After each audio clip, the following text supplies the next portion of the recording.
Profe, por el Meet se lo escucha bien.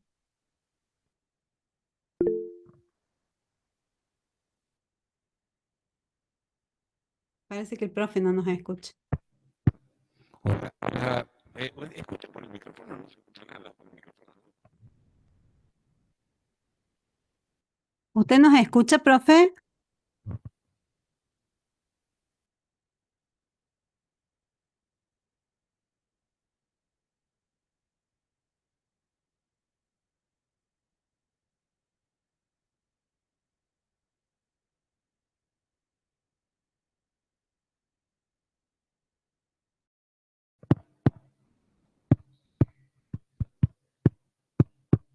Hola, hola. Ahí se escuchaba bien, profe.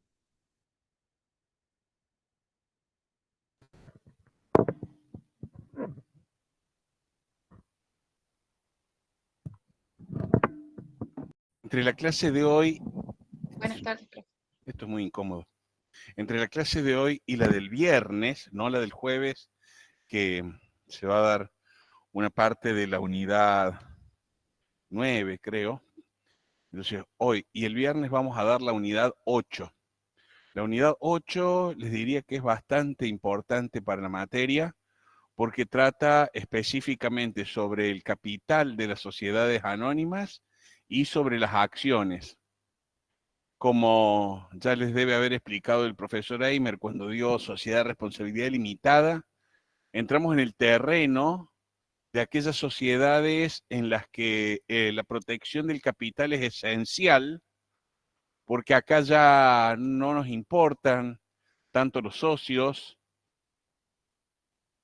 ya que estos, digamos, no van a responder frente a los terceros o frente a los acreedores de la sociedad, sino que por el contrario, limitan su responsabilidad al aporte comprometido, a la integración del aporte comprometido. En las sociedades de personas no nos importaba tanto el factor capital, porque en caso de que la sociedad deviniese en insolvente, eh, les decía, si en caso de que deviniese en insolvente, los que van a responder o los que responden son los socios de manera ilimitada, solidaria, aunque sea subsidiaria. En cambio, acá no. Acá se rompe el principio básico de todo el derecho, que es que el patrimonio es la prenda común de los acreedores, esa vieja frase que viene de la época de los romanos, ¿sí? Donde precisamente decimos, señores, hay que pagarle a los acreedores, y si usted se endeudó más de lo que puede pagar o de lo que es su activo, pues tendrá que presentarse en bancarrota, pero de ninguna manera puede decir usted que va a pagar hasta un tope y nada más. En cambio acá, a este tipo de personas jurídicas le decimos que sí. Por lo tanto, ¿cuál es la garantía que tiene el acreedor? Y la única garantía que tiene es el capital, el capital y el patrimonio neto. Porque esa es la parte positiva. Es decir, mientras haya patrimonio neto positivo, el acreedor sabe que hay una cantidad adicional de activo por sobre el pasivo que debería ser suficiente para pagar. Entonces, de allí la importancia de proteger ese capital social, que es una cantidad contractual mínima, intangible, etcétera, cualidades que pueden ustedes leer ahí en el libro de Fourcade. Y entonces, bueno, sobre eso vamos a hacer hincapié. Entonces tenemos todo lo que es el capital en sí mismo, la conformación del capital, el aumento del capital y la reducción del capital. Y tiene una primera parte que es la caracterización de la sociedad anónima, de lo cual no todo es tan importante porque hay una cantidad de artículos que no vamos a ver ni en clases ni van a ser objeto de evaluación, que es la constitución de sociedades anónimas por suscripción pública. Una forma muy interesante de constituir sociedades pero que desde 1972 a la fecha no se usó nunca y no tiene visos de ser utilizado en el corto plazo. Entonces digo, ¿para qué enfrascarnos en el estudio de un tema encima complejo, de algo que no se usó nunca? ¿Me entienden? Si alguna vez tienen la suerte de asesorar, liderar, conducir o, no sé, controlar la constitución de una sociedad por suscripción pública, pues deberán estudiar este capítulo, leerlo en profundidad. Pero insisto, es un procedimiento largo, complejo y que hoy por hoy y desde hace ya más de 40 años no ha tenido aplicación en la realidad.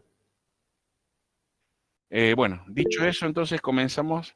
Hay alguien, me dice que alguno de los que están asistiendo de forma virtual, que levantó la mano. No puedo ver quién porque no tengo toda la pantalla disponible. Puede No fue hablar si quiere. el profe. Disculpe. Bueno, bueno, seguimos entonces. El profe no nos está escuchando. Pantalla. Eh,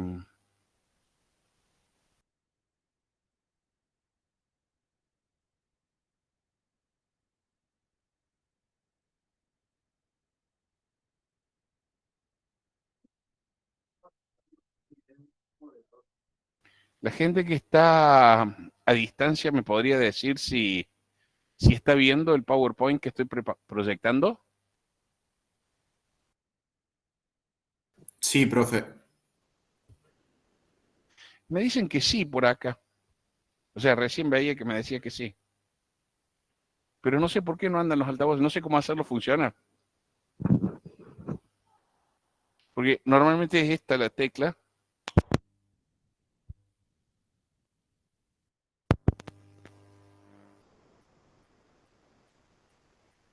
Vamos a ver que andaba mal. Eh, no puedo hacer más. O sea, decía, ¿no? Los alumnos que... Vamos a sacar un poquito, a ver. No, ¿me escucha, profe? ¿Sí? Los alumnos que están a distancia, ¿me están oyendo? Trate de responder verbalmente. Ah, es que si me responden verbalmente, no, gracias, señorita Mihaljevich. Me están escuchando bien. Yo a ustedes no los escucho. No sé qué problema tenemos con los parlantes. Entonces, bueno, vamos a leer así. Y cuando recién enfoqué el PowerPoint, ¿lo vieron?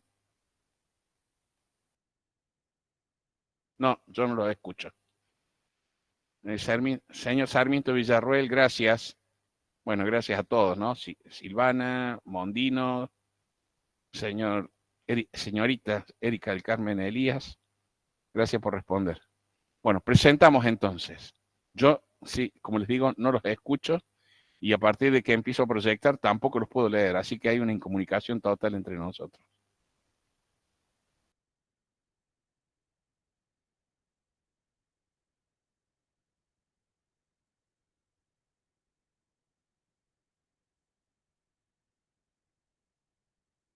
Bueno.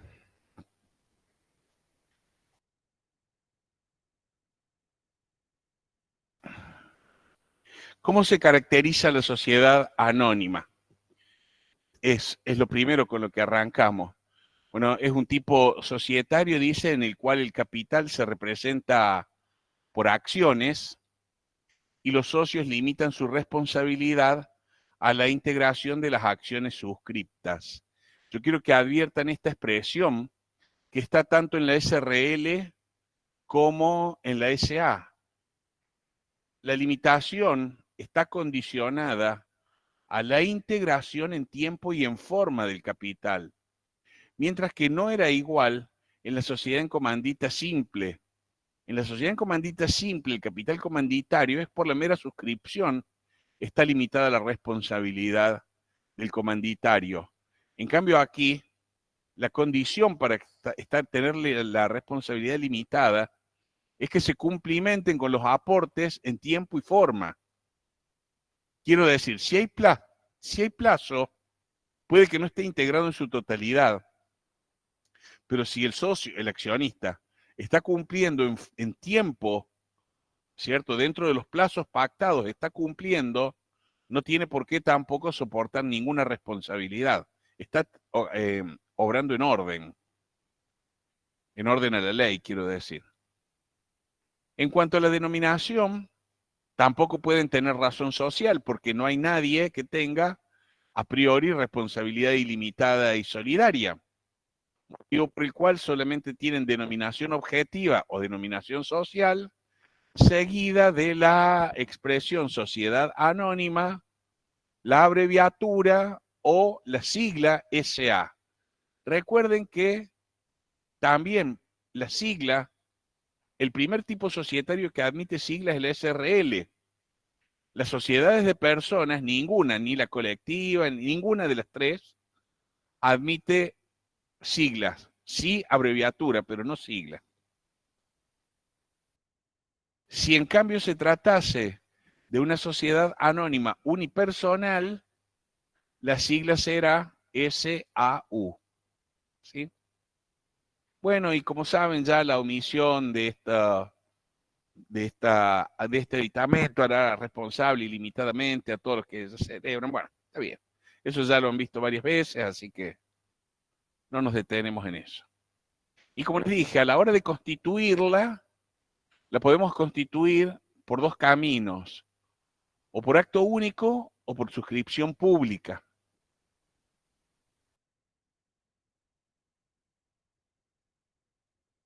Si es por acto único, se debe constituir por instrumento público. Y además dice, el instrumento de constitución contendrá los siguientes elementos. El instrumento constitutivo de la sociedad anónima se compone de dos elementos, o de dos, si bien digo de dos elementos, es decir, el instrumento constitutivo se compone de dos elementos. El primero de los elementos se llama acta constitutiva.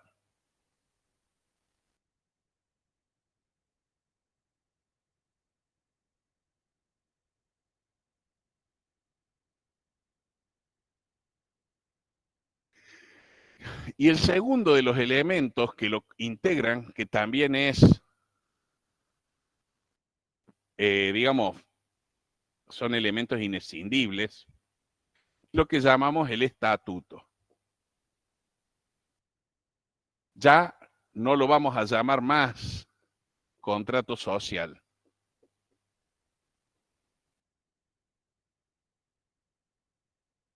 ¿Hay alguna razón que lo justifique? No. ¿Pueden decirle contrato social al conjunto de actos constitutivos? Sí, no sacará 10, sacará 9, pero no es suficiente para que quien tiene un 4 saque un 3. ¿Está claro? O sea, no es grave. Tampoco es que va a bajar de 10 a 9. Pero quiero decirle, baja unas décimas nada más, pero no más que eso. Porque es cuestión de acostumbrarse a una jerga. Pero repito, desde el punto de vista estrictamente lógico, legal, son términos equivalentes. En ambos estamos hablando de instrumentos constitutivos. Pero la ley, la misma ley, lo está formalmente dividiendo en dos grandes partes. El acta constitutiva, que es aquella que se celebra cuando se reúnen los accionistas y deciden constituir una sociedad. Esa acta tiene que tener estos elementos que acabo de mencionar aquí. Lo que es el estatuto, que es toda la voluntad social, digamos, y ahí el estatuto es lo que más se asemeja al contrato social, es el que tiene todos los elementos y todos los requisitos tipificantes y no tipificantes, es decir, los del artículo 11 que ya estudiaron y otros más adicionales que debe contener, ¿sí? Entonces, ¿qué debe contener el acta constitutiva? Dice, respecto del capital social, la naturaleza, clase, modalidades de emisión y demás características de las acciones, y en su caso, su régimen de aumento de capital. Suscripción e integración del capital, suscripción de capital, monto y la forma de integración, y si corresponde, el plazo para el pago del saldo adeudado, el que no puede exceder de 2 años. Tiene que constar la elección de los integrantes de los órganos de administración y de fiscalización, fijándose el término de duración en los cargos. Todos los firmantes del contrato constitutivo se consideran fundadores. En realidad, fundadores serán los integrantes de la sociedad, porque como yo les dije, o creo, que lo puedo haber dicho acá, no sé dónde, no recuerdo si de esa clase, al contrato social o al acto constitutivo lo firma mucha gente que no son socios ni fundadores. El escribano que certifica las firmas, créanme que no es ni socio ni fundador. Si una persona no puede o no sabe firmar y otra persona firma a su ruego, tampoco es socio ni fundador. Y si una persona humana concurre al acto constitutivo para suscribir en representación de la persona jurídica, pues tampoco va a ser socio ni fundador. Es decir, no todos los que firman son, sino todos los que se comprometen a realizar aportes son los que serán socios y fundadores. Pero además a eso se agrega la posibilidad de que haya directores e integrantes del consejo de órganos de fiscalización que no sean socios. Bueno, esos que no son socios también forman parte del conjunto de fundadores. Una vez constituido esto por instrumento público, se debe presentar, allí dice juez de registro, en realidad no es al juez de registro, sino que se debe presentar ante la autoridad de contralor para que haga todo el análisis técnico, de legalidad y fiscal fundamentalmente. Y bueno, si hay un reglamento se debe inscribir, y además si se designan mandatarios para la inscripción, debe también constar allí en el instrumento y serán los que hagan la presentación. Si no se ha designado a nadie, usualmente esto lo podemos hacer, por ejemplo, los contadores. Normalmente nos nombramos nosotros mismos, porque para eso nos hacen el encargo. Pero les decía, si no fuese el caso de que estamos allí, los autorizados para realizar todo el acto constitutivo, todo el íter constitutivo, son los propios administradores sociales.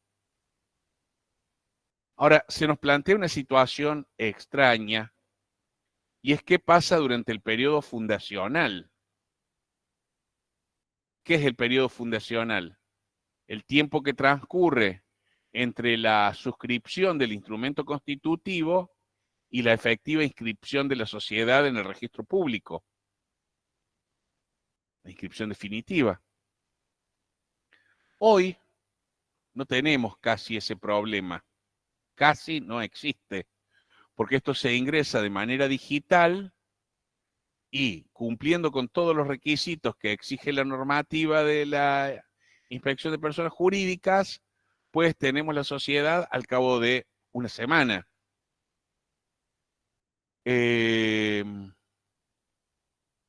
Pero ¿qué ocurría antes cuando no teníamos esta posibilidad? Es más, hoy si ustedes quieren constituir una sociedad en vez de usar el modelo que tiene la inspección de personas jurídicas, ellos tienen un modelito, en lugar de usar el modelo de ellos, quieren usar ustedes un diseño propio, también va a pasar un buen tiempo entre que lo presenten y lo puedan inscribir. Entonces, ¿qué pasa en ese tramo? Que pueden llegar, antaño podía llegar a ser plazos de hasta 6 meses, y ha habido gente que ha estado 9 meses para constituir una sociedad. Entonces, ¿qué pasa en ese interín? ¿Qué pasaba en ese interín? Bueno, la regla general es que los administradores no pueden realizar ningún acto que no sea acto tendiente a la inscripción registral. No pueden. Y si lo hicieran ilimitada y solidariamente, pero no subsidiariamente, sino de manera directa, decía, ilimitada y solidariamente, pero no subsidiariamente, por todos los daños y perjuicios que ocasionen a la sociedad, a los socios y a terceros. ¿Está claro? Entonces, fíjense lo importante que es esta cuestión de cuánto demora el íter constitutivo. Acarrea mucha responsabilidad. Pero, ¿qué pasa? ¿Qué nos dice la norma? Dice, solo tienen facultad para obligar a la sociedad respecto de los actos necesarios para su constitución y los relativos al objeto social cuya ejecución durante el periodo fundacional haya sido expresamente autorizada en el acto constitutivo. Los directores, fundadores y la sociedad en formación son solidaria e ilimitadamente responsables, no está la palabra subsidiaria, quiero que lo noten, por estos actos mientras la sociedad no esté inscripta. Por los demás actos cumplidos antes de la inscripción, serán responsables ilimitada y solidariamente las personas que los hubieran realizado y los directores y fundadores que los hubieran consentido. O sea, es grave hacer esta clase de actos, pero ¿podemos salvar esta cuestión? Sí. ¿Cómo la salvamos a la cuestión?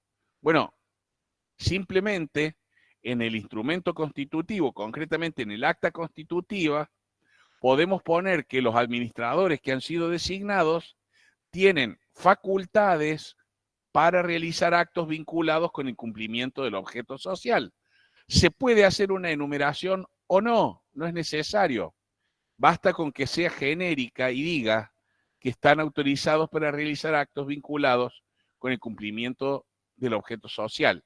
Desde esa perspectiva podrán, por ejemplo, abrir cuentas bancarias, contratar a algún profesional para que los asesore, algunos profesionales, celebrar contratos de locación para determinar dónde van a establecer la fábrica, adquirir maquinarias, adquirir mercaderías, etcétera. Sí pueden hacerlo, pero sí y solo sí, perdón, siempre pueden hacerlo. Pero digo, pueden hacerlo sin que esto acarree responsabilidad, que esto es lo importante. Pueden hacerlo sin que esto acarree responsabilidad, haciendo la previsión expresa en el acto constitutivo. ¿Está claro? ¿Se entiende? Entonces, atenti con esto, porque esto es una cuestión importante. Es lo que normalmente preguntamos, ¿qué es lo que ocurre en el íter constitutivo? Inscripto el contrato, ahora ya vamos más allá, es decir, se realizaron actos y se inscribió el contrato. Los actos necesarios para la constitución y los realizados en virtud de expresa facultad conferida en el acto constitutivo se tendrán como originariamente cumplidos por la sociedad, por supuesto, porque estos son actos que han sido realizados en orden, ¿está? En orden, es decir, dentro de lo que establece la ley. Los promotores, fundadores y directores quedan liberados frente a terceros de las obligaciones emergentes de estos actos. Por supuesto, hicieron todo bien, señores, ya tienen una sociedad, la inscribieron, los actos que ustedes realizaron se entienden como actos de la sociedad, no como actos de ustedes a título personal.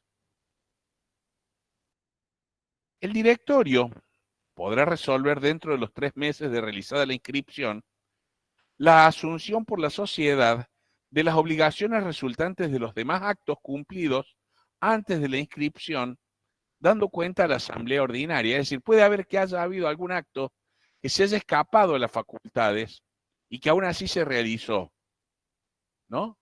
Entonces, por ejemplo, a lo mejor no estaba autorizado vender, pero salió una oportunidad única de vender y vendieron. Dice, che, muchachos, este precio difícilmente pueda remontar más allá, el precio máximo que nosotros podemos aspirar.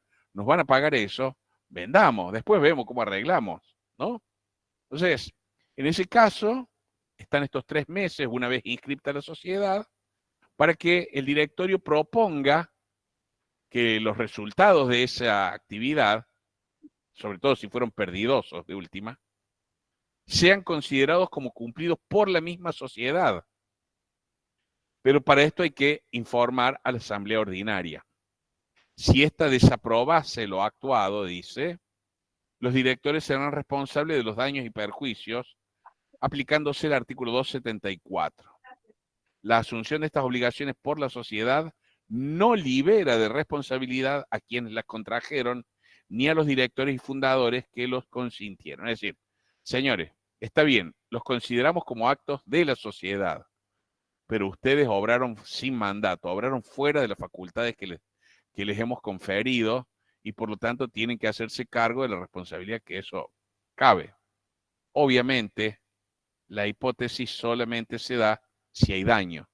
No hay responsabilidad por la responsabilidad misma. La responsabilidad solamente rige cuando hay un daño. Si alguien no ha sufrido un daño, no tiene por qué pasar por ningún proceso o acción de responsabilidad. Bueno, esto es la caracterización. Solamente dos palabras con relación a la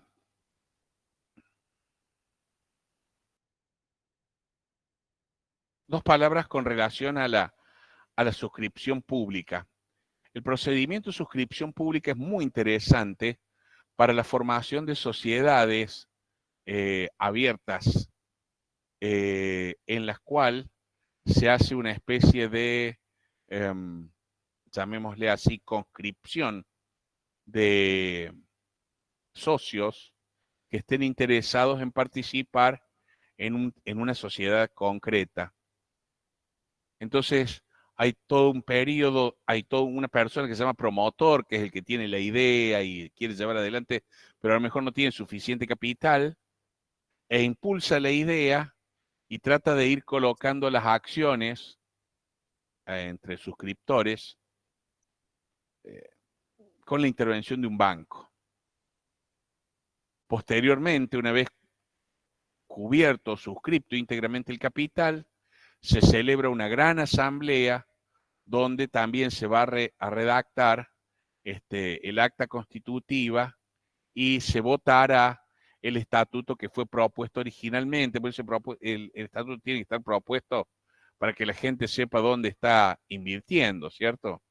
El dinero, mientras tanto, no pasa a poder de la sociedad, sino que queda en dominio fiduciario del banco, condicionado a la constitución de la sociedad. Tengo entendido, no me consta porque nunca me puse a investigarlo seriamente, pero tengo entendido que lo que se constituyó a nivel mundial mediante este método fue la Sociedad del Canal de Panamá, la Sociedad Norteamericana del Canal de Panamá, ¿no? Ustedes conocen que esa tiene una historia interesantísima, digamos, porque el Canal de Panamá lo empieza a construir un francés, Ferdinand de Lesseps, el mismo francés que había construido el Canal de Suez, allá en que une el Índico con el Mediterráneo. Y el tipo pensó que era más o menos lo mismo.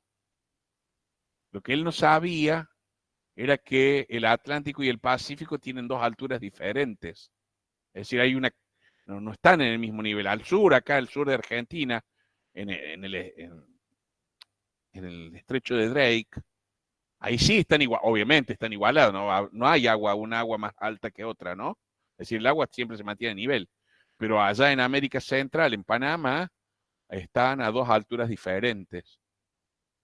Y eso, más un ámbito bastante hostil, nada que ver con, de por sí es hostil allá también en el Suez, pero acá era peor, digamos, porque había mucho más enfermedades tropicales, hizo que Ferdinand de Lesseps entrara en bancarrota. Entonces se ocupó posteriormente una sociedad norteamericana, que es la que ha estado administrando hasta hace unos cuantos años atrás, no sé, hasta el año 2000, me parece, estuvieron administrando el canal de Panamá. Yo estoy pensando que digo año 2000 y para mí es reciente, y para muchos de ustedes quizás nacieron en el 2000 o después del 2000. Bueno, esos son los problemas de la edad, pero uno se da cuenta. Y les decía que, claro, conseguir el dinero, les digo que moría gente como mosca, o sea, de verdad, como mosca que le echan insecticida. mucha gente moría por las enfermedades, bueno, por los maltratos también para hacer ese canal. Entonces, necesitaba mucho capital. Entonces se cuenta o siempre se relata que se constituyó de esta forma la Sociedad del Canal de Panamá precisamente para poder obtener semejante volumen de capitales. En la Argentina no tenemos un fenómeno similar.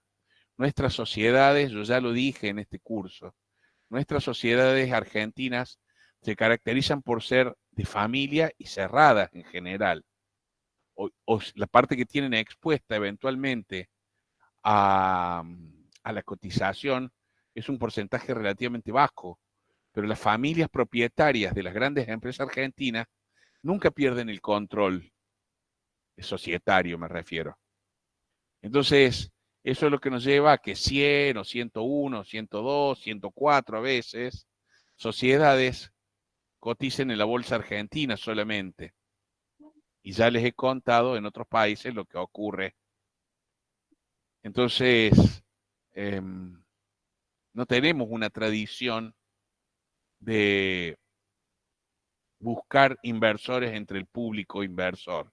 Y por eso tampoco el público inversor nuestro, argentino, dispone de muchas opciones. En los últimos tiempos, bueno, se abrió un poquito el camino con los fondos comunes de inversión y con los CDRs, porque los bancos facilitaron la adquisición, pero si hubiera sido como era siempre, que había que ir a un corredor de bolsa, pues la verdad es que tampoco hubieran tenido ese éxito. Porque es un tipo de sociedad que se financia de una manera distinta. Bueno, eso es lo único que interesa, es tener idea de cómo funciona el sistema, pero una idea somera nada más, porque como les dije, no es objeto de evaluación. Sí, en cambio, quiero arrancar con el tema del capital social de las sociedades anónimas. Furcade le dedica mucho espacio al capital social con buena razón, porque nosotros somos contadores, ustedes van a ser contadores y necesitan manejar bien esta herramienta. Es una discusión permanente con los abogados, todos estos temas patrimoniales, porque al no aprender ni contabilidad ni matemática los abogados, por allí es como que les cuesta comprender la lógica con la que se maneja esto. Se dice que el capital en general de todas las sociedades, no de las SA solamente como puse yo aquí, sino de todas las sociedades, tiene tres funciones. La primera es la función de garantía, es decir, mientras hay capital positivo, o patrimonio neto positivo de última, los acreedores saben y tienen certeza de que hay un patrimonio que es mayor al perdón, de que hay un activo que es mayor que el pasivo, y en consecuencia que, bueno, van a poder ser satisfechos. Ello sumado a ciertas características como la intangibilidad del capital, la inmutabilidad, etcétera, hacen que, digamos, sea relevante la función de garantía. La segunda es la función de producción. Eso surge de la propia definición de la ley, donde dice que los socios se obligan a realizar aportes para aplicarlos a la producción o intercambio de bienes o servicios. Entonces se supone que el dinero que ponen es para poner en marcha la actividad empresaria que pretenden llevar a cabo. Esto en el siglo XXI sabemos que es un poco relativo, porque un proyecto cualquiera se puede financiar perfectamente bien apalancándose con fondos de terceros. De hecho, acá creo que en microeconomía deben haber estudiado hacia el final, después de pasar por todo el horror ese de oligopolio, monopsonio, oligopolio, no sé qué cosa, por el lado de la demanda. Era un horror eso. Pero por allí perdido, deben haber estudiado el teorema de Modigliani-Miller, Teorema muy importante. Sí. Modigliani no es el pintor italiano del Renacimiento, sino, no, del Renacimiento no, de la vanguardia, vanguardista, sino que es un premio Nobel en economía. Y ellos establecieron una forma de determinar cómo se financiaba la empresa y expresaban ellos que es indistinto financiarse con fondos propios o de terceros. Y que de hecho hay alguna ventaja en financiarse con fondos de terceros, atento a que los intereses pueden ser deducidos del impuesto a las ganancias. Entonces, en la hipótesis original con la que trabajan, donde trabajan solamente con dos actores en la economía, las empresas y las personas, decía, bueno, es indiferente. Pero cuando interponían al Estado como tercer interviniente, y el tema de los tributos eh, como factor determinante, dicen, bueno, en los hechos me resulta conveniente financiarse con fondos de terceros. Ese teorema de Modigliani-Miller se sostuvo mucho tiempo, pero hoy tiene algunas críticas y algunas cuestiones, y en Argentina la verdad es que no verifica. Pero vale la pena decirlo, porque la función de producción hoy por hoy del capital es quizás la menos fuerte. Y en tercer lugar, la función de organización. Esa es la tercera función que tiene capital. Fourcade también lo llama en su libro función de determinación de la posición del socio. A mí me gusta esa, pero me gusta un poquito más función de organización. En función de esto, nosotros sabemos que una persona tiene X participación en el capital, que eso le da una X cantidad de votos, sabemos que eso le da derecho a participar de cierta manera en las utilidades y en el dividendo liquidatorio, sabemos que le da derecho a sostener una suscripción preferente en caso de aumento de capital, les da derecho de acrecer, da derecho de votar, etcétera. Es decir, y de acuerdo a los porcentajes, derecho a formular denuncias, a pedir explicaciones, etcétera. Entonces, esta función de organización es muy importante. Es decir, el que tiene mucho capital dentro de una sociedad, proporcionalmente mucho capital, tiene más poder que el que tiene menos, aunque parezca una perogrullada. Las dos que están en crisis, esto es, hoy es lo que más se debate en todo el mundo, son las funciones de garantía y la de producción. La de garantía también se discute si realmente tiene sentido o no lo tiene. Yo creo que en el sistema argentino todavía tiene.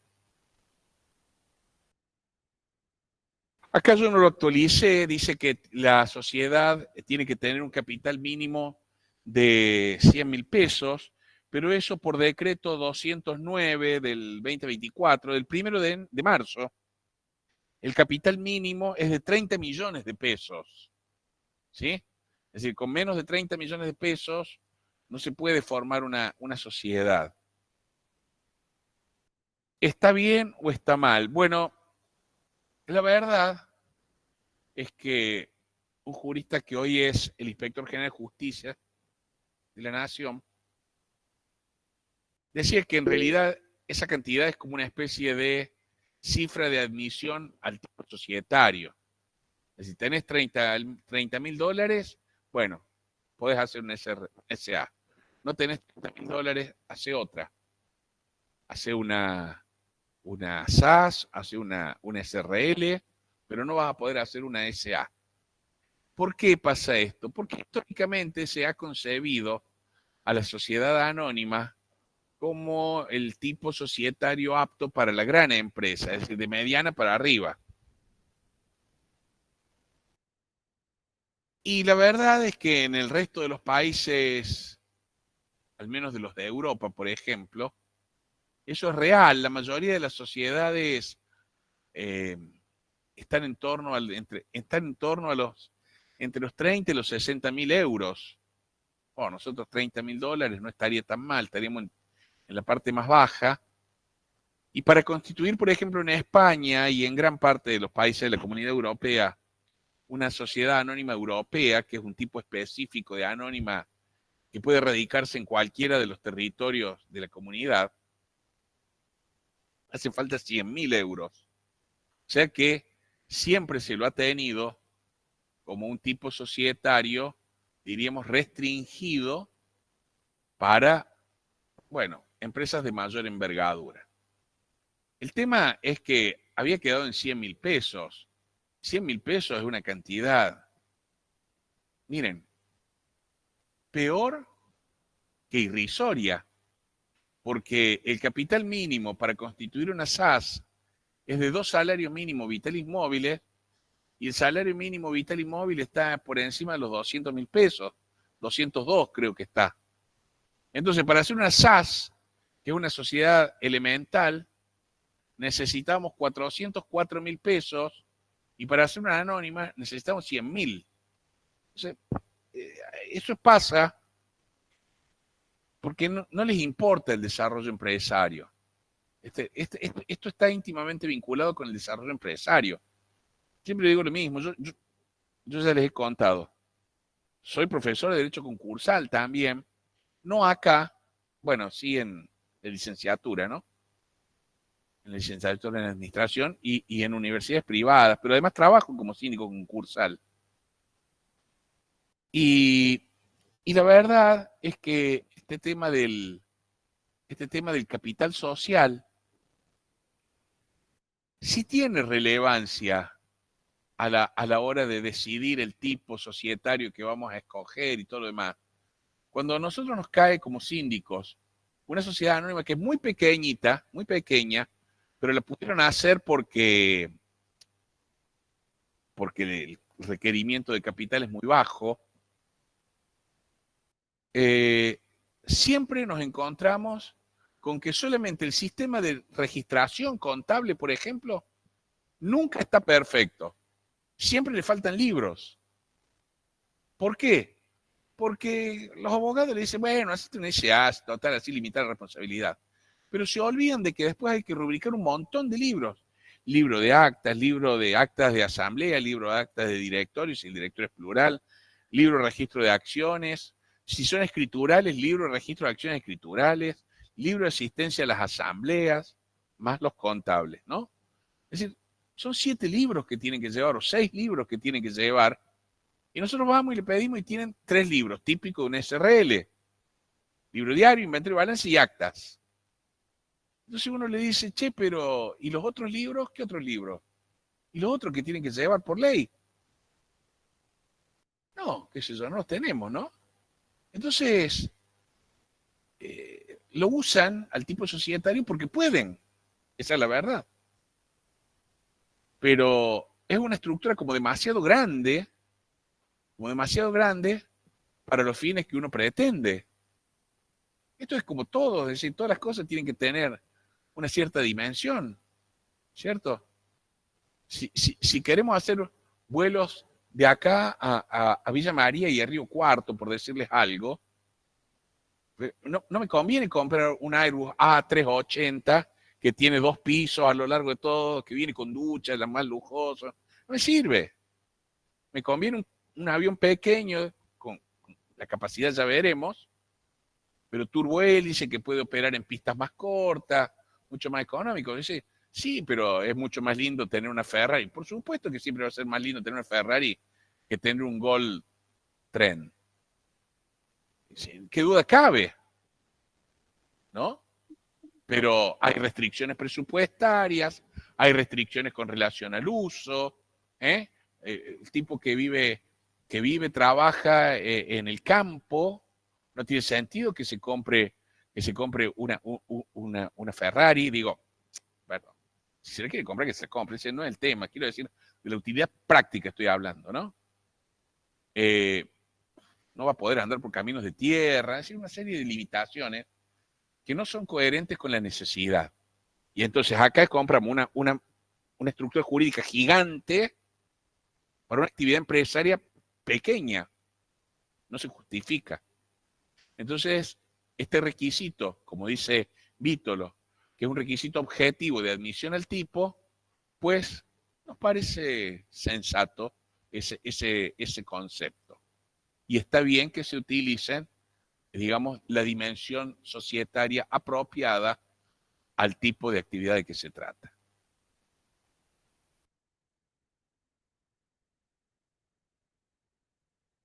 Bueno, dice que capital social y capital suscripto se emplean indistintamente.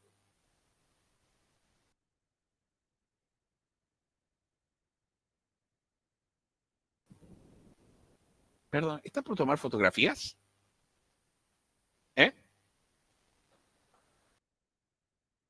De la Facu. Gracias. ¿Eh? No, está bien, pero lo que pasa es que no tengo ningún inconveniente. Lo que pasa es que, como digo, ¿qué pasa ahora? No nos conocíamos. Adelante, no la importuno más. Además, no me bañé, entonces no quería salir así feo. El contrato de suscripción.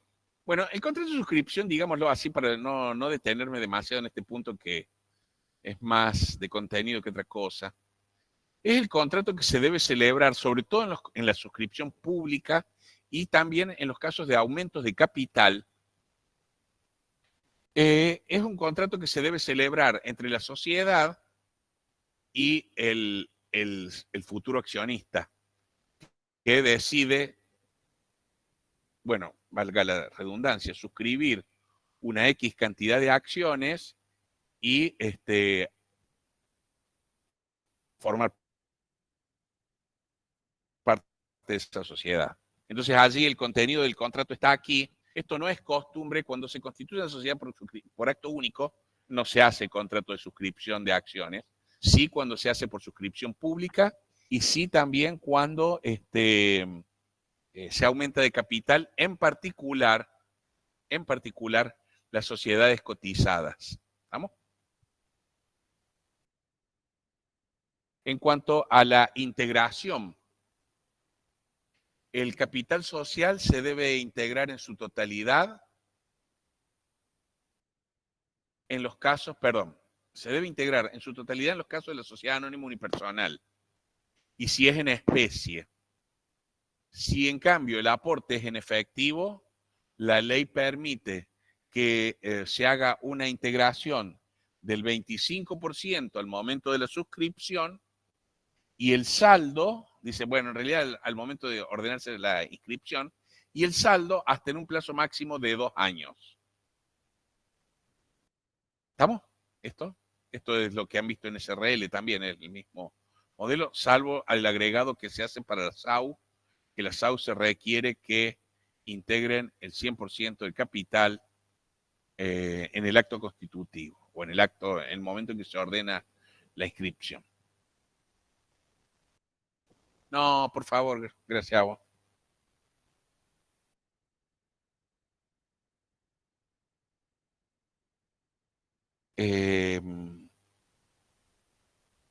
Me parece que había algo más que quería decir. Por alguna razón, el legislador que intervino en esto tenía desconfianza de lo que se podía interpretar, porque 3 veces puso en la ley que los aportes de la SAU debían integrarse al 100% en efectivo. La primera vez lo puso en el artículo 1, y como si eso no fuese suficiente, lo volvió a poner acá en el 187, y enseguida vamos a ver que también se ve. Eso es la formación del capital. ¿Está? El tema de mora ya se estudió en su momento y todas las consecuencias de la mora también, y la mora en la constitución del capital de las SA lo doy por dado porque se daba con anterioridad.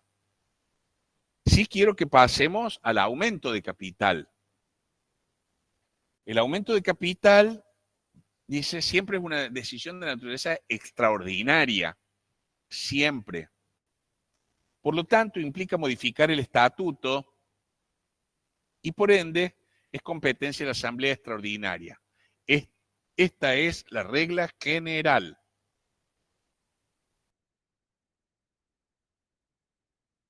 Ténganla siempre presente lo que es la regla general. Porque cuando yo le digo que es la regla general, si por las dudas no se acuerdan de la excepción y se olvidan de consignar la excepción en el instrumento, pues va a terminar rigiendo la excepción, la regla general, no la excepción. ¿Cuáles son las excepciones a esta regla? Las sociedades que cotizan en bolsa. ¿Por qué las sociedades que cotizan en bolsa? Bueno, las sociedades que cotizan en bolsa son una excepción porque se supone que el objetivo de estas es crecer y el capital aumenta o puede estar aumentando más de una vez por año, por ejercicio. Entonces, no tiene sentido que le pongamos un corset para que no pueda crecer el capital. La idea es que sí pueda crecer, pueda emitir más acciones, colocarlas en el mercado, porque para eso son cotizadas, y de esa manera obtener ahorros del público que se van a convertir en aportes para el cumplimiento del objeto social. Entonces, las sociedades que hacen oferta pública de sus acciones son la primera de las excepciones. ¿Excepción a qué? Bueno, no hace falta modificar el estatuto y no es competencia en consecuencia de la Asamblea Extraordinaria, sino de la Asamblea Ordinaria. ¿Está bien? La segunda excepción requiere de una previsión expresa. Y es que se trata de las sociedades que expresamente prevean en el instrumento constitutivo que podrán aumentar el valor de su capital hasta su quíntuplo, ¿sí?, a través de asamblea ordinaria. Es decir, 5 veces el capital original. Quiero decir con esto, si arrancamos nosotros con una SA, con un capital de 50 millones de pesos, a lo largo del tiempo podremos aumentarlo mediante decisión de la asamblea ordinaria hasta 250 millones de pesos, nada más. Digo, nada más. Nada más que hasta ahí. A partir de ahí, siempre va a ser decisión extraordinaria.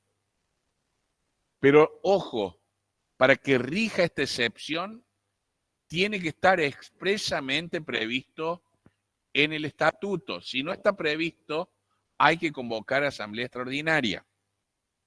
¿Es importante que convocara una u otra? Sí. La asamblea extraordinaria tiene requisitos más exigentes en cuanto al quórum y a las mayorías.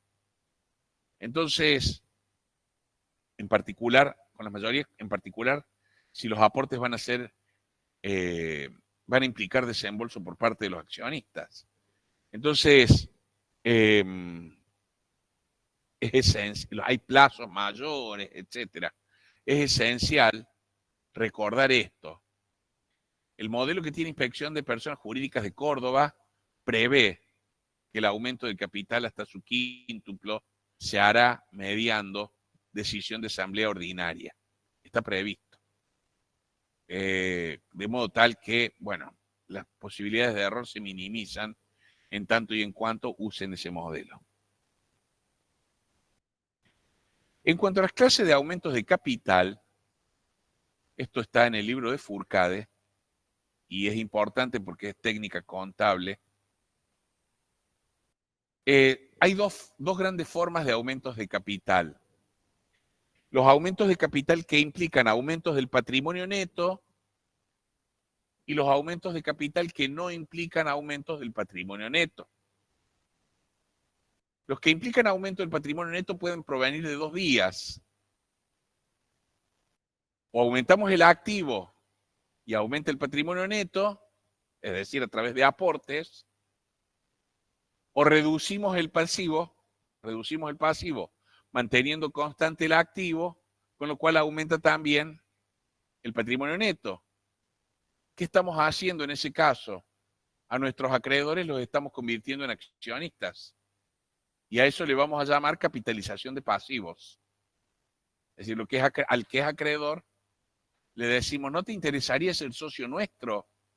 ¿Cuánto te debemos? Y me deben 10 millones de pesos. Bueno, ¿qué te parece si esos 10 millones de pesos que te debemos lo tomamos como si fuese un aporte y te convertís en socio nuestro? Y el tipo, supongamos que dice que sí, entonces reducimos el pasivo en 10 millones y aumentamos el patrimonio neto en esos mismos 10 millones. ¿Estamos? Entonces tenemos las dos hipótesis de aumento de capital con aumento del patrimonio neto.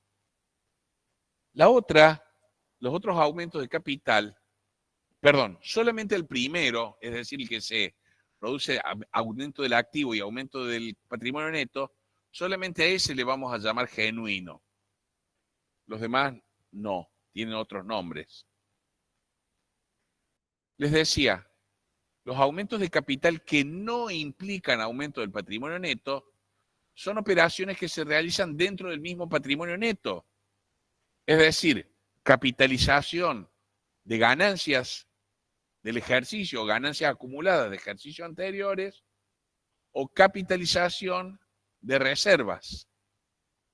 Por ejemplo, se me ocurre la reserva por prima de emisión. ¿Estamos? Entonces, allí no varía en nada el patrimonio neto, porque lo único que hacemos es debitamos resultados acumulados, positivos acumulados, y acreditamos capital social aumentándolo. Entonces tenemos una cuenta de patrimonio neto que disminuye y una cuenta de patrimonio neto que aumenta, pero en la misma cantidad, motivo por el cual el patrimonio neto continúa exactamente igual.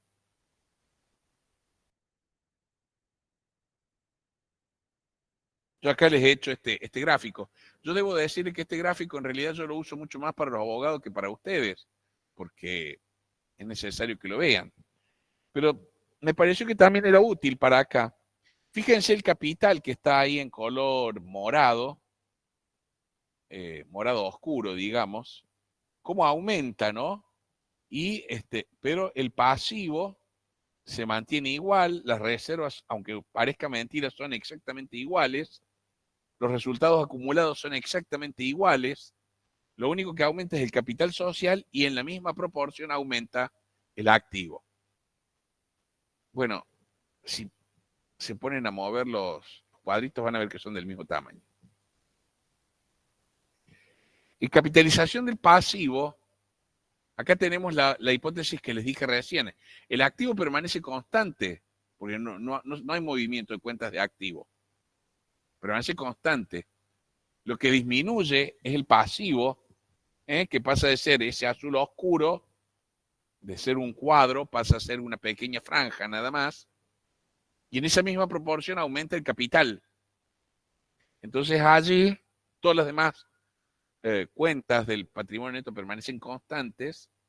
Entonces allí tenemos el segundo ejemplo. Y el tercero es donde tenemos el pasivo y el activo son exactamente iguales, por eso el patrimonio neto es exactamente igual las dos veces, pero lo que cambia es la composición interna de las cuentas que lo componen. ¿Está bien?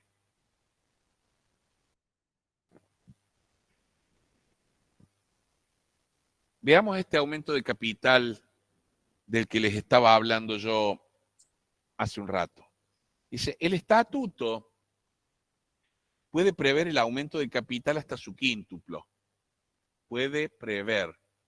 Esto significa, si quieren hacerlo así, pónganlo de manera expresa. De lo contrario, no procede. Se decidirá por la asamblea, se entiende que cuando dice asamblea, sí, genéricamente asamblea ordinaria, sin requerirse nueva conformidad administrativa. Sin perjuicio establecido en el artículo 202, la asamblea solo podrá delegar en directores, bueno, eso no importa mucho, las condiciones de pago. En las sociedades anónimas autorizadas a hacer oferta pública de sus acciones, la asamblea, nuevamente ordinaria, puede aumentar el capital sin límite alguno ni necesidad de modificar el estatuto. El directorio podrá efectuar la emisión, dicen una o más veces, etc. ¿Estamos? Estas son las dos excepciones que yo marqué cuando puse el cuadrito de hace un rato. Cuando hacemos este aumento,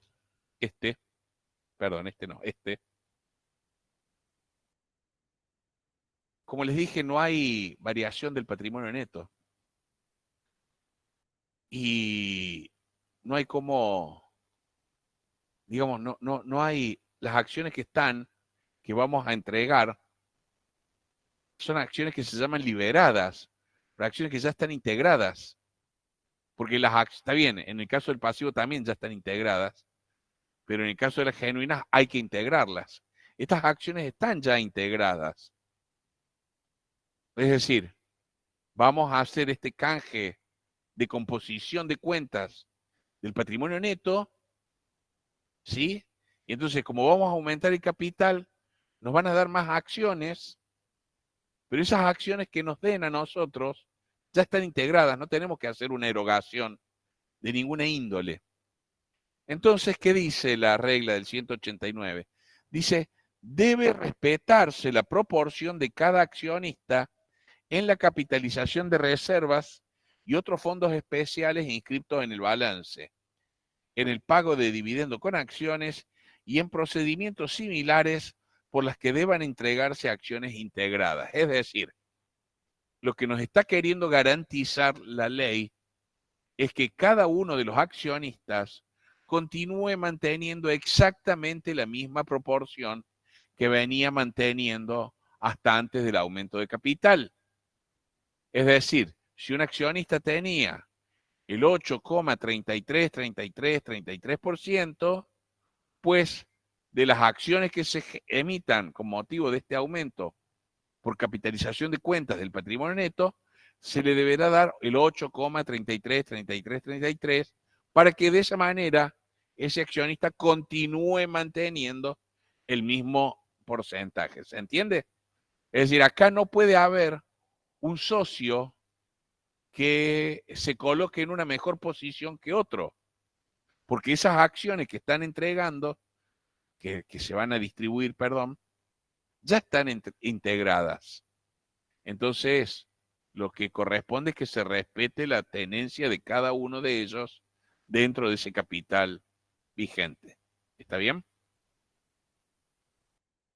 Bueno, dice, las nuevas acciones solo pueden emitirse cuando las anteriores hayan sido suscriptas. Bueno, este es un tema de aguamiento de capital.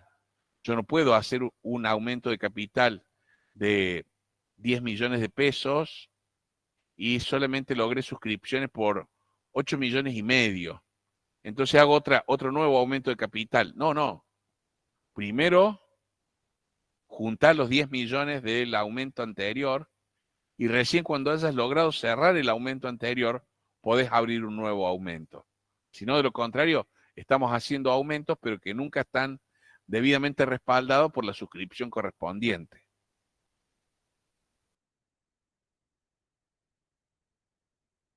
Si el capital suscripto dice en su totalidad, no sea suscripto, dice, cuando el aumento de capital no sea suscripto en su totalidad en el término previsto, los suscriptores y la sociedad no se liberarán de las obligaciones asumidas, salvo disposición contraria de las condiciones de emisión. Claro, es decir, dijimos, bueno, vamos a emitir 10 millones de pesos en acciones, genuino, aumento genuino. Conseguimos suscriptores solamente por 8 millones y medio y no podemos conseguir más, no hay más. Entonces, ¿qué pasa? Esos que integraron 8 millones y medio, ¿están obligados a cumplir con el aporte o no? Sí, están obligados a cumplir con el aporte, salvo que se dijese que si no se logran los 10 millones, no habrá aumento de capital y le vamos a devolver lo que pusieron. ¿Estamos? Bueno, acá está el tema de la mora, que yo lo doy por visto, el tema de la mora. Vamos al aumento genuino, el que acabamos de ver es por capitalización de cuentas del patrimonio neto. Vamos al aumento genuino del capital. El aumento genuino, recuerden ustedes, es aquel aumento de capital que implica desembolsos por parte del socio o del accionista. ¿Sí? Lo primero que nos va a conceder este aumento de capital, debo decirlo porque esto no está acá, como se trata de aumentos de capital que aumentan las obligaciones de los socios, se entiende que, al igual que en la SRL, que los socios que estén en contra o que estuvieran ausentes pueden ejercer el derecho a receso, es decir, retirarse de la sociedad con reintegro del valor de la parte. ¿Sí? Bueno, el aumento genuino, entonces, lo primero que nos va a dar es lo que se llama un derecho de suscripción preferente, también conocido como derecho de preferencia. ¿Qué es el derecho de preferencia o de suscripción preferente? Significa que cada uno de los accionistas en ese aumento de capital genuino puede suscribir, puede, es un derecho, no es una obligación, puede suscribir la cantidad de acciones que considere necesarias para realizar para aumentar, ¿cierto? Es decir, volvamos al ejemplo. Si yo tengo el 8,333333 de las acciones, tengo derecho a suscribir el 8,333333 del aumento de capital. Esta norma, este 194, lo que pretende es asegurarle al accionista la posibilidad de mantener su participación social constante. Como les acabo de decir, es un derecho, no es una obligación. No es una obligación participar del aumento de capital. Si es un derecho, puedo no ejercerlo. Puedo no ejercerlo. Con lo cual, el primer efecto que va a pasar es que voy a perder participación. Porque si yo, para seguir manteniendo el 8,33 tengo que suscribir el 8,33 y no suscribo esa cantidad, suscribo menos o no suscribo, lo que va a pasar es que mi 8,33 frente al aumento de capital va a dejar de ser el 8,33 y tal vez se convierte en un 6 o en un 4, un 4,16, 66, etcétera. Es decir, se puede convertir en una cantidad menor. ¿Estamos? ¿Y qué pasa con los otros accionistas, los que sí ejercieron derecho de preferencia? Bueno, los que ejercieron derecho de preferencia tienen lo que se llama derecho de acrecer, es decir, de suscribir las acciones de aquellos accionistas que no quisieron o no pudieron realizar la suscripción preferente. ¿Está bien? ¿Se entiende esto? La ley dice, hay un mecanismo de cómo se ejerce el derecho de acrecer y se proporciona las acciones que fueron suscribiendo en cada oportunidad. La verdad es que eso, bueno, se hace una estimación nueva, porque no es tan fácil hacer el cálculo que propone la ley. Lo que tenemos que hacer es ver quiénes son los que quieren ejercer derecho de preferencia y por cuánto. El derecho está muy bien, porque si no, tiende a producirse lo que se llama licuación de la participación del socio. Es decir, un socio que tiene, en mi ejemplo, el 8,3333, si le aumentamos al doble, pasa a tener 4,166666. Y cada vez va teniendo menos hasta que termine nadando en la insignificancia. Al tener una cantidad X siempre va a tener un porcentaje, pero ese porcentaje va a ser cada vez menor. Y entonces va a llegar un momento donde es tan insignificante ese porcentaje que tiene que hasta ni le conviene continuar siendo accionista. Yo siempre me gusta ilustrar algunos de estos casos. Siempre cuento lo que es licuar acciones, ¿no? Licuar accionistas. Siempre cuento un caso que yo no era un caso mío, un caso donde a mí me contratan para que, bueno, cuando era más joven me contrataban a veces para redactar recursos, es decir, para escribir recursos de casación, de apelación, de otros abogados. En esa oportunidad me contrataron para que hiciera eso, pero también para que los asesorase porque era un estudio muy fuerte en materia penal, muy fuerte, muy fuerte. Era uno de los penalistas más importantes de Córdoba, si no el más. Y tenía un área que se dedicaba a civil y comercial, que eran muy buenos en civil y comercial general, pero no tanto en sociedad. Entonces me contratan para las dos cosas y me toca conocer el caso de una fábrica de productos alimenticios, no vamos a decir cuál, está acá en las afueras de acá de la ciudad. En realidad está en un municipio al lado. Esa sociedad estaba compuesta por un matrimonio, ya personas grandes, y un pequeño porcentaje tenía su hija. Esta hija estaba casada con una persona y vivía en los Estados Unidos. Bueno, la hija no tenía mucho para asistir. La sociedad empieza a entrar en un estado de crisis financiero y no tenía muy bien cómo responder. Entonces le piden auxilio a la hija. La hija les dice, miren, yo no tengo suficiente capital para ayudarlos, pero mi marido sí tiene. Entonces el tipo les dice, bueno, miren, yo les puedo prestar este dinero. El problema es que yo tengo dólares y no sé cómo me lo van a devolver ustedes, porque vendiendo productos alimenticios en la Argentina, ustedes trabajan en un ámbito de una economía especificada y no exportan, ¿no? Es alimenticio sí, pero no es del rubro exportación. Dicen, no sé cómo van a conseguir dólares.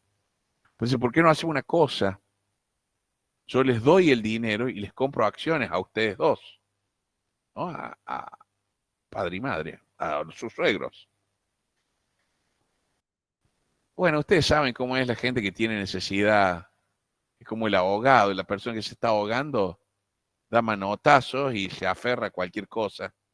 Entonces le dicen que sí y le ceden un porcentaje de las acciones, aproximadamente del 25%. Ya no recuerdo bien los porcentajes, o el 30%, tal vez.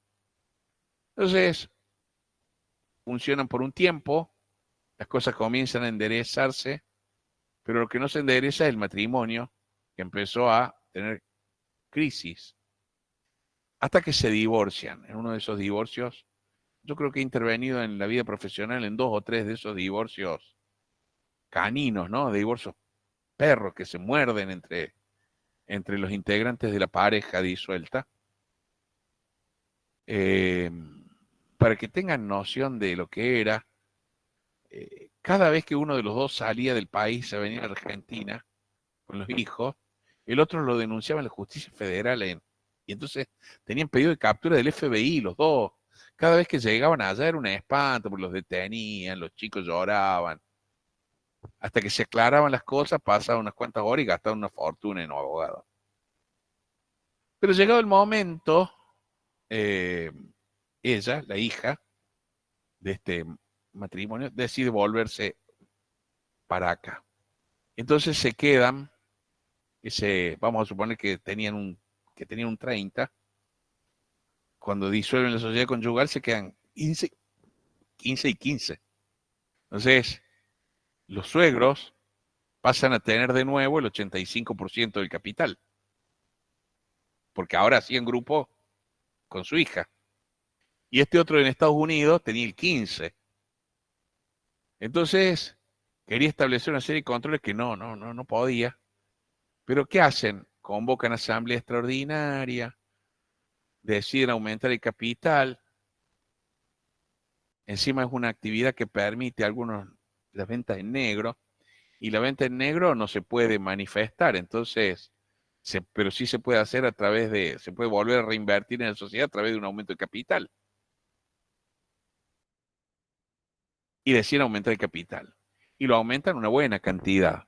De modo tal que esta persona pasa del día a la mañana a tener el 15, como no asiste a la asamblea, no puede ejercer derecho de preferencia, no puede oponerse, digamos, al aumento de capital, se le vence el plazo para oponer cualquier tipo de objeción a la validez de la asamblea, queda firme el aumento de capital y él pasa a tener el 15, pasa a tener el 7,5 porque duplican la cantidad.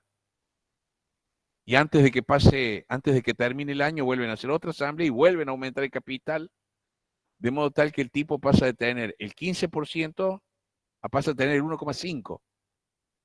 Con el 1,5 ya ni siquiera tiene la capacidad suficiente de acciones para pedirle al órgano de contralor, es decir, a la sindicatura, hacer denuncia o pedir la exhibición o la presentación de información. No tiene porcentaje para nada con el 1,5. Entonces, con solamente aumentar el capital, cumpliendo con la ley, etcétera, etcétera, esta persona quedó absolutamente licuada y en 2 actos societarios terminó teniendo una porción significativa de capital, el 15% no es poco, pasó de tener una cantidad significativa a tener una cantidad insignificante, que no le alcanzaba para nada más que para llorar a gritos, digamos. La verdad es que nunca supe cómo terminó la historia, pero se volvió a Estados Unidos enojado porque incluso nosotros le explicábamos, mira, no, dejaste vencer todos los plazos, nunca quisiste dejar poder a los abogados tuyos. Yo no era uno de esos abogados, yo asesoraba al estudio que eran abogados de él.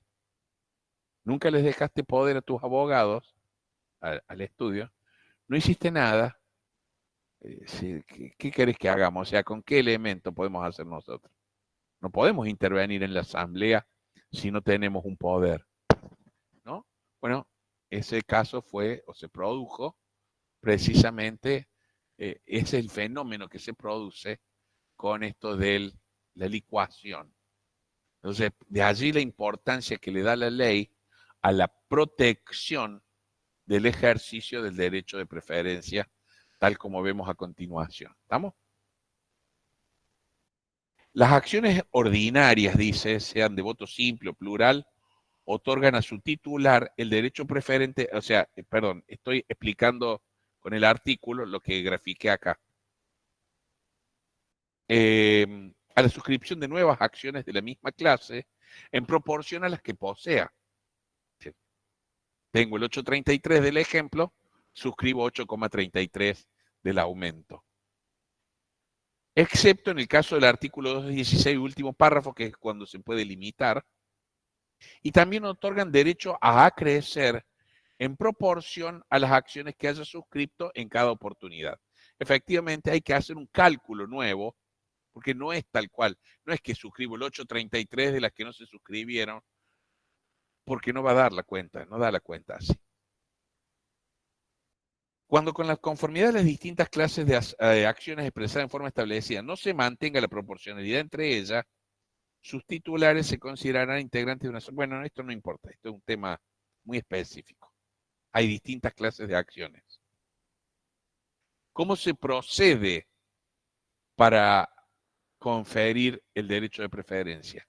Dice, la sociedad hará el ofrecimiento a los accionistas mediante aviso por 3 días en el diario de publicaciones legales y en uno de los de mayor circulación general en toda la República, si es una sociedad del artículo 299.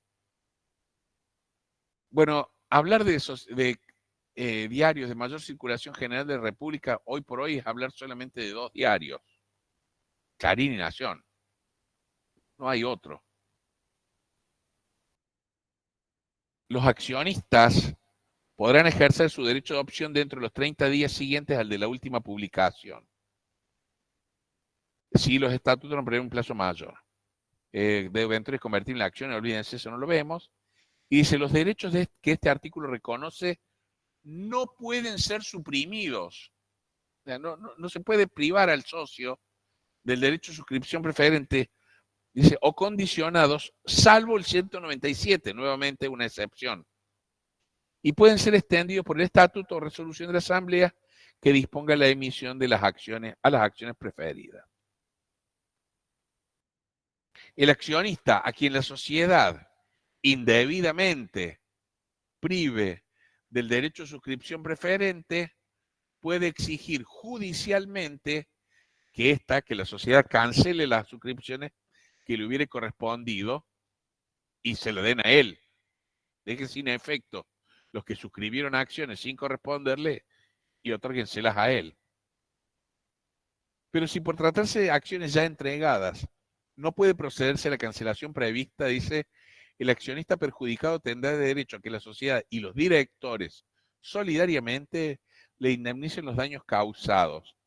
Esa indemnización en ningún caso será inferior al triple del valor nominal de las acciones que hubiera podido suscribir conforme al artículo 194, computándose el monto en la misma moneda constante desde la emisión. O sea, fíjense lo que está diciendo. O sea, él fija un mínimo indemnizatorio, un mínimo, que dice en ningún caso será el triple del valor nominal de las acciones que le hubiera correspondido suscribir. Es decir, del triple para arriba, el juez puede fijar cualquier cosa, pero el piso es el triple. Lo que pasa es que el problema que se suscita acá, que puede parecer mucho o poco, está en cuánto es el valor nominal de las acciones. Si ese es un valor nominal bajo, pues tal vez no sea tanto. Pero como es un tope mínimo, es un piso, y no un tope en exceso, entonces, bueno, puede ser mucho más. Lo que es importante ver en este caso, ¿será esto lo que está haciendo ruido?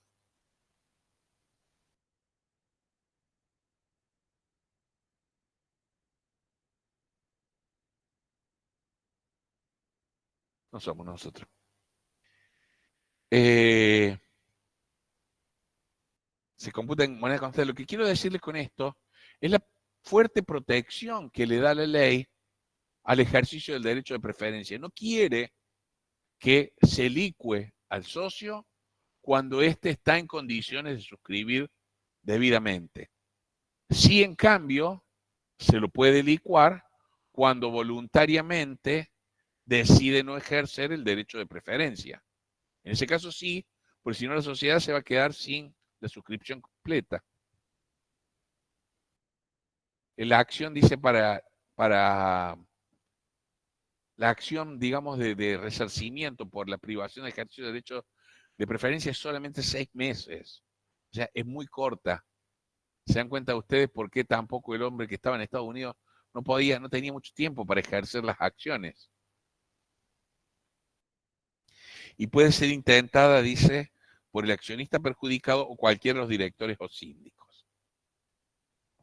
El derecho de preferencia, como decía recién, no se puede suprimir. Se puede limitar, pero no se puede suprimir. ¿Quién lo puede suprimir? ¿Quién lo puede limitar? Discúlpenme. Lo puede limitar primero que nada la Asamblea Extraordinaria y no de cualquier forma, sino con las mayorías agravadas o mayorías especiales del último párrafo del 244. Solo cuando vean Asamblea recién ahí lo van a ver. Pero es una mayoría verdaderamente agravada. Es mayoría absoluta de acciones con derecho a voto que puedan emitirse sin que se compute la pluralidad de votos. Es decir, la mayoría de todos los votos posibles y todas las acciones dejan de otorgar derecho a voto plural, sino que confieren un solo voto. O sea que no es nada fácil obtener esta mayoría. Dice, con la mayoría del último párrafo del 244, puede resolver en casos particulares y excepcionales, atente a las palabras, cuando el interés de la sociedad lo requiera, la limitación o suspensión del derecho de preferencia en la suscripción de nuevas acciones bajo las condiciones siguientes. Primero, que la consideración se incluya en el orden del día.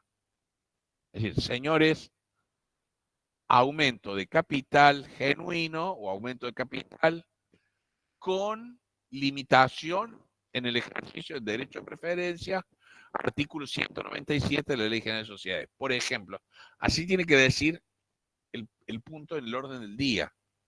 Claramente tiene que decir que no solamente debe decir que se va a tratar el aumento de capital, sino que otro punto que se va a tratar es la limitación del ejercicio del derecho de preferencia. Y aún así, con todos esos recaudos, se va a votar con la mayoría agravada del 244. 2. Que se trate de acciones a integrarse con aportes en especie o que se den en pago de obligaciones preexistentes. ¿Por qué si es dinero en efectivo no se puede limitar el ejercicio del derecho de preferencia? Porque el dinero en efectivo es fungible. Entonces, ¿por qué le voy a decir al socio fundador que originariamente constituyó él? Él es la cabeza de familia que constituyó la sociedad y tiene el 75% de las acciones. ¿Por qué le vamos a decir a ese socio fundador que no puede ejercer el derecho de preferencia teniendo el dinero en efectivo para hacerlo? ¿Por qué le vamos a decir que no? Bueno, le podemos decir que no si se trata de acciones que se van a integrar con aportes en especie. Por ejemplo, el socio que va a ingresar, el accionista que va a ingresar, dispone de un contrato de suministro por 20 años a, no sé, a la fábrica de aviones. Garantizado. Entonces, caramba, hace un aporte interesante a nuestra sociedad. Tiene sentido que le demos cabida y que nosotros limitemos el ejercicio de derecho de preferencia para que él pueda tomar un porcentaje del capital social. Yo suelo contarles un caso en el que intervine hace ya muchos años, donde habíamos embargado una máquina pavimentadora. Pero esa máquina pavimentadora que embargábamos, se la embargamos acá a Camino de las Sierras. Esa máquina pavimentadora que supimos embargar se caracterizaba porque podía pavimentar simultáneamente 2 vías, no una como la mayoría de las que conocen y se suelen ver en las calles o en las rutas, sino que podía pavimentar simultáneamente 2 vías, o tal vez 3, 3 no creo, pero no recuerdo si 3, pero 2 seguro. Y era la única máquina en esos años, yo le estoy hablando del año, exactamente el año 2002-2003, transición de uno hacia el otro. Lo recuerdo patente porque nos interpusieron, digamos, una sustitución de embargo, porque esa máquina la había comprado una empresa constructora que era la empresa constructora que manejaba todas las licitaciones en la provincia de Santa Cruz. Y acababa de ganar el presidente que venía de Santa Cruz en esos días. Entonces, bueno, no es fácil litigar contra la empresa que son el pollo de un presidente de la nación, ¿no? Entonces, bueno, tuvimos que aceptar. El cliente no lo aceptó, pero, mejor dicho, nosotros estábamos dispuestos a aceptarlo por un campo. El campo valía más que la máquina. Lo que pasa es que estratégicamente para el cliente era mejor la máquina, porque eso le atoraba negocios y al atorar negocios, bueno, se generaba una necesidad de tratar de arreglar el juicio. La verdad es que no había vocación de arreglar el juicio. No tenía sentido. Lo cierto es que esa máquina era la única que había en el país. Y en ese momento estaban demandando una exactamente igual en Egipto. Es decir, tenía 2 destinos posibles la máquina. O trabajaba acá al sur o trabajaba en Egipto. Típico caso de que si alguien viene con una máquina de esa y tenemos una empresa constructora, una empresa constructora vial, es decir, che, caramba, qué buen aporte. Vamos a trabajar en la mitad del tiempo, vamos a ser el doble de eficientes o de productivos. Entonces se justifica que nos limitemos, que autolimitemos el ejercicio del derecho de preferencia, ¿se entiende? La segunda posibilidad, por eso, si es en efectivo, no se puede limitar. Pero si es en especie, dependiendo de lo que se aporte, es lógico que se limite. Y el otro caso también, que también es lógico, es que se den en pago de obligaciones preexistentes. ¿Qué estamos diciendo con esto? Que estamos convirtiendo a nuestros acreedores en socios. Entonces estamos dándole entrada a acreedores, le estamos dando entrada a la sociedad y por lo tanto también es lógico que limitemos nuestro ejercicio de derecho de preferencia, porque si no ese acreedor no va a ingresar. ¿Está bien?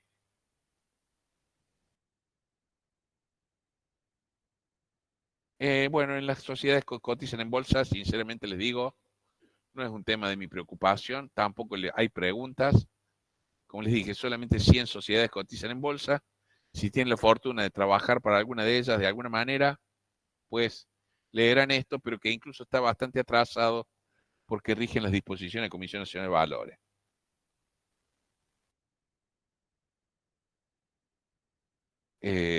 No. Estoy pensando que si me conviene seguir o no seguir. No, me conviene detenerme acá, porque lo que es capital y prima de emisión requiere un tratamiento especial, reducción de capital es otro y acciones es otro. Así que lo dejamos acá a la clase por hoy y continuamos el viernes.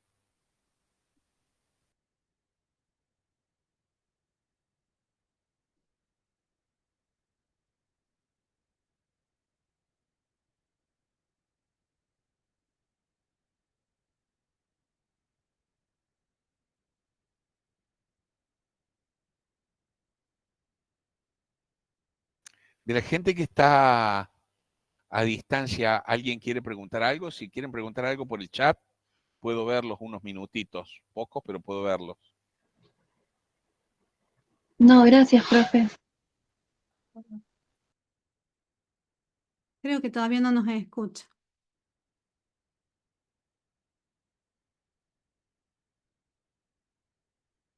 Hasta luego.